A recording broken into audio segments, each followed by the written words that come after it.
మనకి ప్రస్తుతం F-35 యుద్ధ విమానాల పరిస్థితి కనుక ఒకసారి చూసుకుంటే చాలా దారుణంగా కనిపిస్తూ ఉంది. ఎందుకంటే మొన్న ఆల్రెడీ మనం చూసాం కదా కేరళలో ఏది యూకే నుంచి ఆస్ట్రేలియా వెళ్తుంది ఒక F-35 యుద్ధ విమానం బ్రిటన్కి సంబంధించింది. అయితే మరి అత్యవసరంగా మరి కేరళలో ల్యాండ్ అవ్వాల్సి వచ్చింది అది.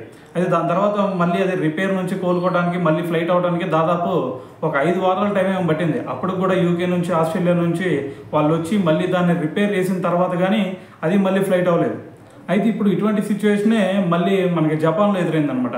సో జపాన్లో కూడా చూసుకుంటే మనకి 11:30 ఆ టైంలో అది టేక్ ఆఫ్ అయితే దాని తర్వాత వెంటనే దాంట్లో ఏదో సాంకేతిక లోపం ఉందని చెప్పేసి మళ్ళీ దాన్ని అత్యవసర పరిస్థితిలో మళ్ళీ ల్యాండ్ చేయాల్సి వచ్చిందనమాట.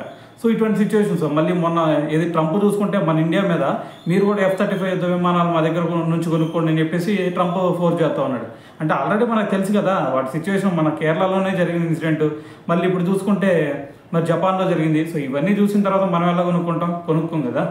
సో మరి ప్రజెంట్ F-35 యుద్ధ విమానాల పరిస్థితి చూస్తే ఇంత దారుణంగా ఉందని చెప్పాలి.